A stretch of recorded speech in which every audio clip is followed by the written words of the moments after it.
বন্ধুরা, অনেকদিন পর আরেকটি নতুন ভিডিওতে আপনাদের সবাইকে স্বাগতম। তো আইপিএল 2024-এর উত্তেজনা এখন তুঙ্গে, কিন্তু মাঠের লড়াইয়ের মাঝে বিসিসিআই এমন কিছু নতুন নিয়ম এনেছে যা ক্রিকেটারদের জন্য বড় মাথা ব্যথার কারণ হয়ে দাঁড়িয়েছে। অন্যদিকে গুজরাটের জয়ের মাঝেই বড় শাস্তির মুখে পড়লেন শুভমান গিল। আজকের ভিডিওতে আমরা আলোচনা করব এই সব ব্রেকিং নিউজ এবং আজকের কেকেআর বনাম লখনৌ ম্যাচের প্রিভিউ নিয়ে। তো ভিডিওটি শেষ পর্যন্ত দেখতে থাকুন। তো যদি প্রথমে বিসিসিআই নতুন কঠোর নিয়মের কথা বলি, তো বন্ধুরা, বিসিসিআই এবার আইপিএল শৃঙ্খলার উপর চরম জোর দিয়েছেন।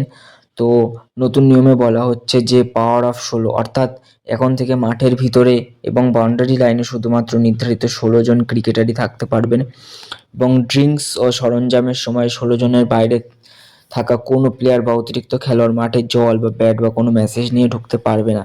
এটি করা হয়েছে মাঠের ভিড় কমাতে এবং স্পন্সরদের বিজ্ঞাপনের সামনে কোনো প্লেয়ার বা কোচ দাঁড়িয়ে থাকতে পারবেন না এবং বাস যাত্রার সময় অর্থাৎ দলের সব প্লেয়ারকে বাধ্যতামূলক টিমের বাসে করেই আসতে হবে। ব্যক্তিগত গাড়ি ব্যবহার পুরোপুরি নিষিদ্ধ করেছে বিসিসিআই। তো এইগুলি ছিল বিসিসিআইয়ের কিছু নিয়ম। এবং গতকালের ম্যাচের যদি কথা বলি, তাহলে সেখানে শুভমান গিলের একটি বড় জরিমানা হয়েছে। তো সেটি কি? গতকালের ম্যাচে দিল্লি ক্যাপিটালসের বিরুদ্ধে 1 রানের রুদ্ধশ্বাস জয় পেয়েছে গুজরাট টাইটান্স, কিন্তু জয়ের আনন্দ বেশিক্ষণ স্থায়ী হলো না অধিনায়ক শুভমান গিলের জন্য।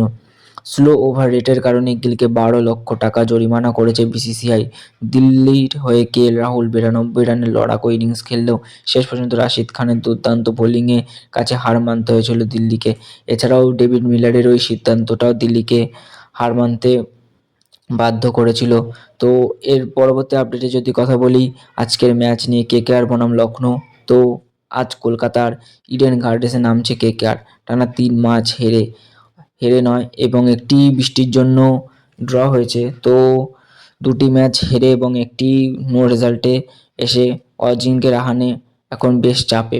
বিশেষ করে 25 কোটির প্লেয়ার ক্যামেরন গ্রিনের অফ ফর্ম নিয়ে সোশ্যাল মিডিয়ায় ট্রোলিং থামছেই না। আজ কি ইডেনে ঘুরে দাঁড়াতে পারবে নাইটরা? তবে আবহাওয়ার খবর বলছে আজ বৃষ্টির সম্ভাবনা রয়েছে, যা খেলার অঙ্ক বদলে দিতে পারে।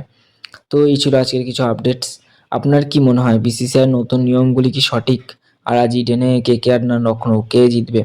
অবশ্যই কমেন্টে জানান। ভিডিওটি ভালো লাগলে লাইক দিন আর লেটেস্ট ক্রিকেট আপডেটের জন্য আমাদের চ্যানেলটিকে এখনই সাবস্ক্রাইব করুন। দেখা হচ্ছে পরের ভিডিওতে।